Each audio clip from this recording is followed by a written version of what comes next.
بسم الله الرحمن الرحيم. الحمد لله الذي هدانا لهذا وما كنا لنهتدي لولا أن هدانا الله. لقد جاءت رسل ربنا بالحق ثم الصلاة والسلام على أشرف الأنبياء والمرسلين. أما بعد فقد قال الله تبارك وتعالى في القرآن المجيد: بسم الله الرحمن الرحيم.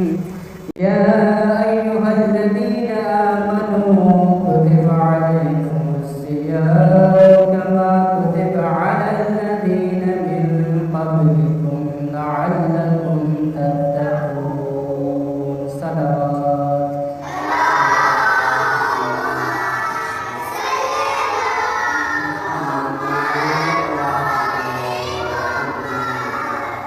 اس آیت میں رب کریم ارشاد فرماتے ہیں، آپ لوگوں کا ترجمہ بھی سنایا تھا، یا ایھا الذین آمنو، اے ایمان والو، اے ایمان لانے والو، کتب علیکم الصیام، تمہارے اوپر روزے فرض کیے گئے ہیں، کما کتب علی الذین من قبلکم، جس طرح تم سے پہلے والی امتوں پر فرض کیے گئے تھے، لعلکم تتقون، تاکہ تم پرہیزگار بنو.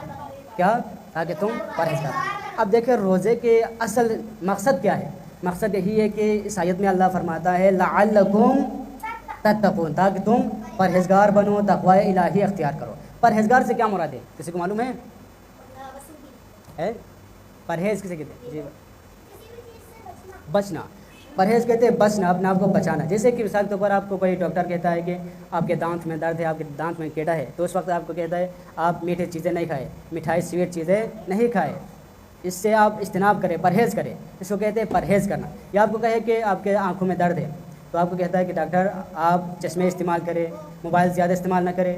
یہ ہے پرہیز کرنا، بچنا. ٹھیک ہے، اس کو کہتے ہیں پرہیز کرنا. اس کے علاوہ بھی اور بھی مثالیں. مثال کے طور پر آپ کے پیٹ میں درد ہے یا آپ کو کیا ہے شوگر ہے، تو آپ کہتا ہے آپ سویٹ کی چیزیں استعمال نہ کریں. اور دوسری بیماری ہو تو مثال کے طور پر آپ کے لیے کہتا ہے کہ آپ مرچ استعمال نہیں کریں اور اس کے علاوہ گوشت استعمال نہیں کریں، اس سے پرہیز کرے کہتا ہے ڈاکٹر. اس کو کہتے ہیں پرہیز کرنا یا بچنا. اللہ بھی ارشاد فرماتا ہے کہ روزے رکھو، یہ تمہارے لیے ہی بہتر ہے. کیوں؟ کیونکہ تاکہ تم پرہیزگار بنو، یعنی بہت سے چیزوں کو اپنے آپ کو بچانے والا بنو. صحیح ہے. اور ایک اور آیت میں اللہ ارشاد فرماتا ہے ان تصوموا خیر لکم ان کنتم تعلمون، روزہ رکھنا، یہ تمہارے روزہ رکھنا تمہارے لیے ہی بہتر ہے. کس کے لیے بہتر ہے؟ ہم سب کے لیے ہی بہتر ہے. ان کنتم تعلمون، اگر آپ جانتے ہو تو. دیکھو، رمضان المبارک ایک ایسا مہینہ ہے جس میں سونا بھی عبادت ہے، عبادت کرنا بھی عبادت ہے، نماز پڑھنا بھی عبادت ہے. جس میں اللہ کے رسول نے ارشاد فرمایا تھا قد اقبل الیکم الشہر الاکبر، لوگوں تمہارے نزدیک بہت بڑا مہینہ آپ کے طرف آ رہا ہے. وہ مہینہ تمہارے طرف برکت لے کے آ رہا ہے، رحمت لے کے آ رہا ہے اور مغفرت لے کے آ رہا ہے. یعنی اس رمضان مبارک میں رحمت بھی ہے، مغفرت بھی ہے اور برکت بھی ہے. رمضان مبارک کے پہلے 10 دنوں کو رحمت کے دن کہتے ہیں. عشرہ اول، عشرہ کسے کہتے ہیں؟ عشرہ 10 کو کہتے ہیں. عشرہ کہتے ہیں 10 کو. پہلے 10 دنوں کو کہتے ہیں عشرہ رحمت، اور دوسرے 10 دنوں کو 10 سے 20 دنوں کو کہتے ہیں عشرہ برکت، اور آخری 10 دنوں کو کہتے ہیں عشرہ مغفرت. صحیح ہے. اب یہ تو برکت کے پہلے والے 10 دن ختم ہو گئے. اب آگے رحمت کے، پہلے رحمت کے اور دوسرے برکت کے عشرہ شروع ہے. اور اس مہینے میں بتایا کہ اس مہینے میں آپ کو سونا بھی عبادت ہے، جاگنا بھی عبادت ہے، کام کرنا بھی عبادت کرنا ہے، عبادت کرنا بھی عبادت ہے، قرآن پڑھنا بھی عبادت ہے. دیکھیں قرآن پڑھنا، جواد قرآن بند کرے، قرآن کا ایک آیت پڑھنا باقی مہینوں میں اسی ایک آیت کے برابر ثواب ملے گا. اور رمضان المبارک میں ایک آیت پڑھو گے تو پورا قرآن ختم کرنے کے برابر ثواب ملے گا. صحیح ہے. اس ماہ مبارک میں ایک آیت پڑھنا، ایک حرف پڑھنا پورے 10 گنا ثواب ہے. تو دیکھیں جس میں کس کے لیے ثواب ہوگا؟ اس کے لیے کہ جو روزہ رکھتا ہے اس کے لیے. صحیح ہے. جو روزہ ہی نہیں رکھتا ہے، مجھے اماں جگاتی نہیں ہے، میں نے سحری نہیں کی تھی اس وجہ سے میں نے روزہ نہیں رکھا، تو اس کے لیے کیا ثواب ہے؟ کوئی ثواب ہوگا اس کے لیے؟ نہیں ہوگا. جس پر روزہ واجب ہے، اللہ نے واجب قرار دیا ہے، اگر اس نے روزہ رکھا تو اس کے لیے ساری چیزیں، سارے ثواب اس کے لیے مل جائیں گے. صحیح ہے. اور جو بالغ ہو گیا، وہ 15-16 سال کا لڑکا ہو گیا، وہ بالغ ہو گیا پھر بھی روزہ نہیں رکھتا ہے، میرے ابو نے مجھے جگایا نہیں، میں سحری نہیں کیا، میں نے اس وجہ سے میں نے روزہ نہیں رکھا ہے، تو روزہ نہیں رکھنے والے کے لیے کیا ثواب ہوگا؟ اس کے لیے کوئی ثواب نہیں ہوگا نا، بلکہ اس کے لیے کفارہ ہے۔ آپ کو معلوم ہے جس نے ایک دن روزہ نہیں رکھا، جان بوجھ کے روزہ کھایا، اس کے لیے کفارہ یہ ہے کہ 60 دنوں تک روزہ رکھنا ہے۔ ایک روزے کے بدلے میں کتنے دن؟ 60 دن روزہ رکھو گے، یا 60 فقیروں کو کھانا کھلاؤ گے، یا ایک غلام آزاد کرنا ہے۔ دیکھیں کتنا بڑا گناہ ہے۔ دنیا میں تو یہ کفارہ ہے، اور اس کے بدلے میں آخرت میں بھی گناہ ہے۔ آخرت میں اس کے لیے عذاب ہوگا نہیں ہوگا؟ عذاب تو ہوگی، عذاب تو ملے گی، صحیح ہے۔ جس نے روزہ نہیں رکھا وہ اللہ نے اس پر واجب قرار دیا ہے، اگر اس نے روزہ نہیں رکھا ہے تو اس کے سزا بھی ملے گی، اور دنیا میں بھی سزا ملے گی۔ وہ سزا یہ ہے کہ 60 دن روزہ رکھو گے یا 60 فقیروں کو کھانا کھلاؤ گے۔ اور دیکھیے ماہ مبارک رمضان میں روزہ رکھنا، روزہ کہتے ہیں عربی میں سوم کہتے ہیں عربی میں۔ سوم کا کیا مطلب ہے؟ اچھا جی، لفظ سوم کا مطلب ہے رکنا یا بچنا۔ اب رکنا یا اور بچنا سے کیا مراد ہے؟ ابھی اس کو شرعی اعتبار سے بتایا جائے تو اس طرح کہ اذان صبح سے لے کے اذان مغرب تک کھانے پینے اور دوسرے مبتلات سے، دوسرے چیزوں سے اپنے آپ کو بچانا۔ مبتلات روزہ کتنے ہیں؟ آقا نے بتائے تھے کتنے علی بھائی؟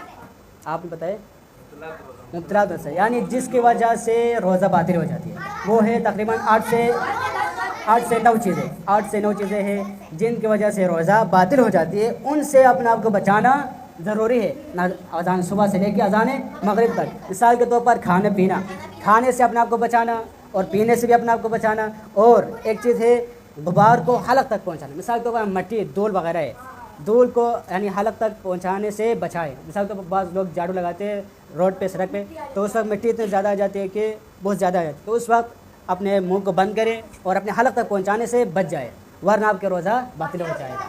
اس کے علاوہ مبتلات روزہ میں سے ایک ہے خدا اور رسول پر بہتان لگانا، یعنی کوئی جھوٹی بات کرنا، مثال کے طور پر نعوذ باللہ ایسا کہے کہ حضرت محمد نے یہ کہا تھا کہ جو تھوڑا بیمار ہو وہ روزہ نہیں رکھ سکتا ہے، جو تھوڑا بیمار ہو اس کے لیے روزہ چھوٹ ہے، روزہ نہیں رکھے، جھوٹی بات کرے کہ یہ رسول اللہ نے کہا ہے، تو اس کے روزہ، اگر اس نے روزہ رکھا ہے تو اس کا روزہ کیا ہے؟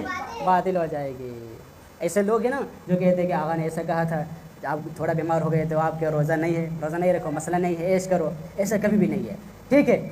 اس کے علاوہ الٹی کرنا، الٹی کی وجہ سے بھی آپ کے روزہ باطل ہو جائے گا۔ اور اس کے علاوہ بالغ لوگوں کے لیے جنابت کے حالت میں صبح تک رہنا، اس کے روزہ باطل ہو جاتی ہے۔ اس کے بارے میں نہیں بتائیں گے، بس وہ چیز کھانا پینا اور غبار کو، مٹی اور دھول کو حلق تک پہنچانا، اور خدا اور رسول پر جھوٹی باتوں کو منسوب کرنا، جس کی وجہ سے روزہ باطل ہو جاتی ہے۔ آنکھ میں دوا ڈالنا مکروہ ہے، ٹھیک ہے۔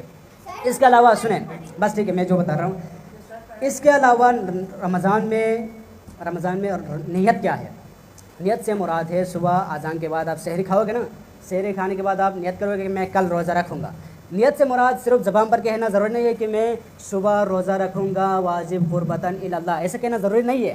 صرف اور صرف آپ کا ارادہ ہو کہ میں کل صبح روزہ رکھوں گا، صبح سے شام تک میں برے کاموں سے اور جو روزے کو باطل کرتے ہیں ان چیزوں سے اپنے آپ کو بچاؤں گا، اس کو کہتے ہیں نیت۔ آپ کا ارادہ ہو، نیت سے کیا مراد ہے؟ ارادہ یہ ہو کہ میں اللہ کے رضا کی خاطر صبح کے اذان سے لے کے مغرب تک یعنی کھانے پینے اور دوسری چیزوں سے اپنے آپ کو بچاؤں گا، یعنی روزہ رکھوں گا، صحیح ہے۔ اس کے علاوہ اس ماہ مبارک رمضان روزے کے کتنے اقسام ہیں؟ 4۔ اصل روزے کے اقسام ہیں 4 ہیں، وہ ہے کہ جیسے کہ واجب روزے، مستحب روزے، حرام روزے اور مکروہ روزے۔ جیسا کہ ابھی واجب روزے کے لیے مثال یہ ہے کہ مثال تو ماہ رمضان مبارک کے روزے، ماہ رمضان مبارک کے روزے بھی اس پر واجب ہے جو بالغ ہو گیا ہو۔ بالغ کون ہوتا ہے؟ لڑکیوں کے لیے شرط یہ ہے کہ 9 سال کے ہو، شمسی اور قمری۔ مثال کے اوپر 9 سال کی وہ لڑکی ہو گئی تو اس کے اوپر روزے واجب ہے، نماز واجب ہے، اس پر اللہ نے ہر چیز، تمام چیزوں کو واجب قرار دیا ہے، جیسا کہ نماز پڑھنا واجب ہے، روزہ رکھنا واجب ہے، اگر اس کے پاس پیسے ہو تو حج بھی واجب ہے، زکوٰۃ دینا بھی واجب ہے، امر بالمعروف بھی واجب ہے، اور برائیوں سے روکنا اور رکنا بھی واجب ہے، تولا اور تبرہ بھی واجب ہے۔ کس پر واجب ہے؟ جو بالغ ہو۔ لڑکی کتنے عمر میں بالغ ہوتی ہے؟ 9 سال، اور لڑکے کتنے سال میں؟